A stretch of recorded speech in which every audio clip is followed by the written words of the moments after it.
आपका अपने Maheshwari foodies channel पर स्वागत है। दोस्तों, आज हम जो रेसिपी लेकर आए हैं ये एकादशी व्रत की थाली में तैयार कर रही हूँ, उसको ध्यान से देखें। आज की हमारी रेसिपी बहुत अच्छी और मज़ेदार बनने वाली है। तो उसके लिए अगर आपको वीडियो पसंद आई है तो वीडियो को ज़्यादा से ज़्यादा लाइक करें और शेयर जरूर करें, क्योंकि आज की हमारी रेसिपी बहुत सॉफ्ट और नरम बनने वाली है। तो जब तले भुने से मन भर चुका हो तो क्यों ना बनाए कुछ आसान सा और अच्छा जो स्वादिष्ट भी लगे। तो आइए देखते हैं। उसके लिए हम सबसे पहले लेंगे साबूदाना। यहाँ हमारे पास है बारीक दाने का साबूदाना।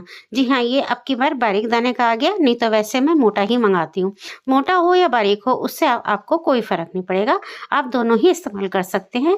तो ये देखिएगा, अब हम इसको कढ़ाई को हमने रख दिया था गर्म होने। नॉन स्टिक कढ़ाई में मैं इसको 5 से 7 मिनट हल्का सा भून लूंगी। और ये लिया है हमने, जितनी साबूदाना हमारा था उसी कटोरी के नाप से हमने ले लिया कद्दूकस करा हुआ आलू। ये हमने आलू बॉयल कर तब कद्दूकस करा है, कच्चा आलू हमने नहीं इस्तेमाल करा। और 5 से 7 मिनट बाद हमारा साबूदाना भी रोस्ट हो जाएगा। हमें साबूदाने को लाल नहीं करना, ना ही इसको बहुत भूनना है, नहीं तो हमारी रेसिपी खराब हो जाएगी। इस चीज़ का भी आप ध्यान रखें।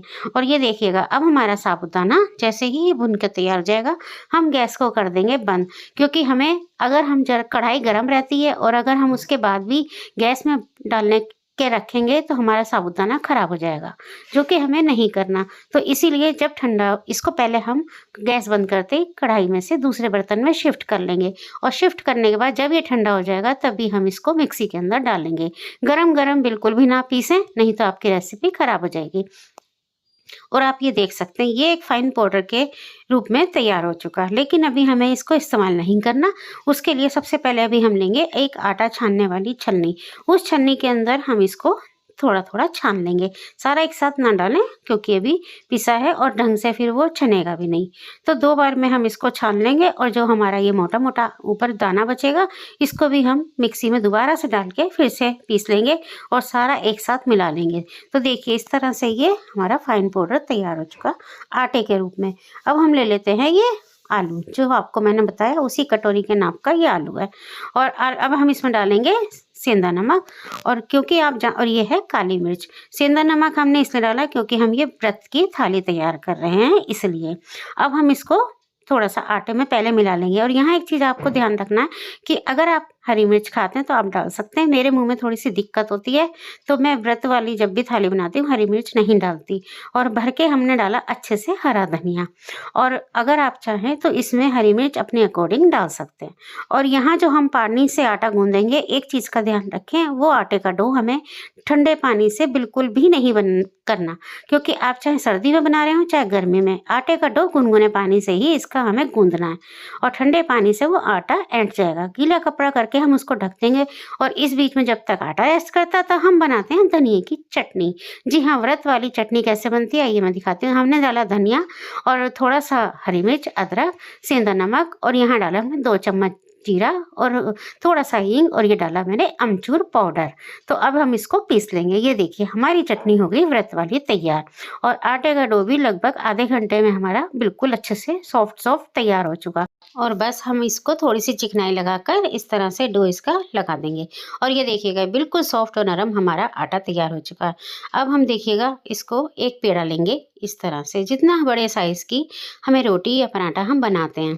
तो ये देखिएगा, ये इस तरह से हमने चिकनाई लगाकर हाथों पर तब उसका पेड़ा तैयार करा। हाँ, मैंने देसी घी का ही इस्तेमाल करा, क्योंकि व्रत की थाली है तो देसी घी का ही इस्तेमाल करूँगी।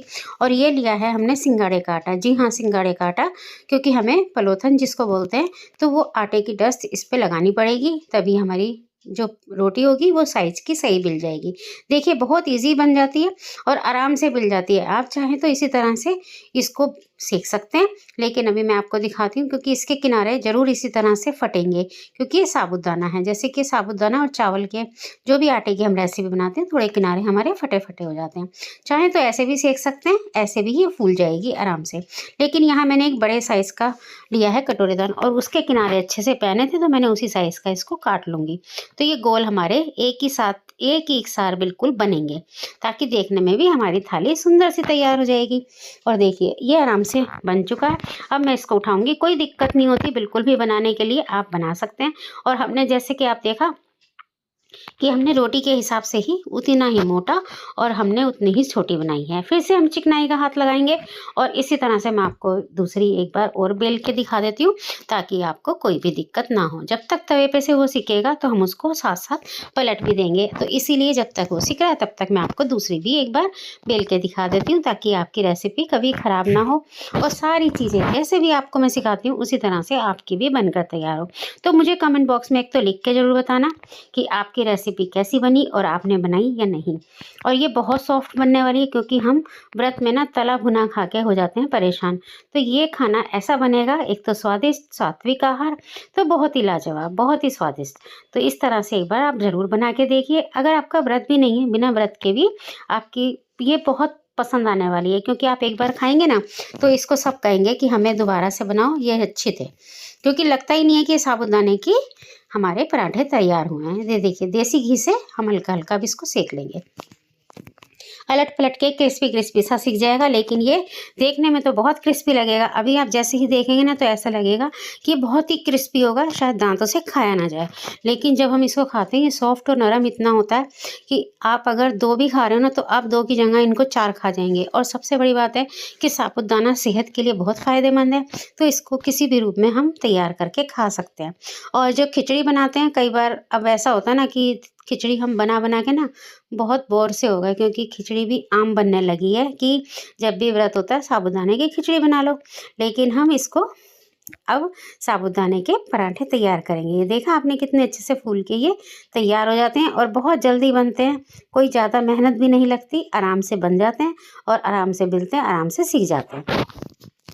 आप ये देख सकते हैं मैंने दूसरा भी इसी तरह से सेक लिया। मैं इनको सेक सेक के हम फॉइल पेपर में रख लेंगे, और जब हम व्रत का खाना बैठेंगे खाने तो हमारे ये सारे सिके हुए होंगे, तो ठंडे ठंडे बहुत मुलायम से बहुत ही अच्छे लगते हैं। ये देखिएगा, लगते तो ये थोड़े वाइट वाइट है, लेकिन ये वाइट ही रहेंगे। आप इसको ज़्यादा लाल ना करें, नहीं तो ये आपको खाने में अच्छे नहीं लगेंगे, क्योंकि फिर इनका टेस्ट जो आएगा वो जला हुआ आएगा।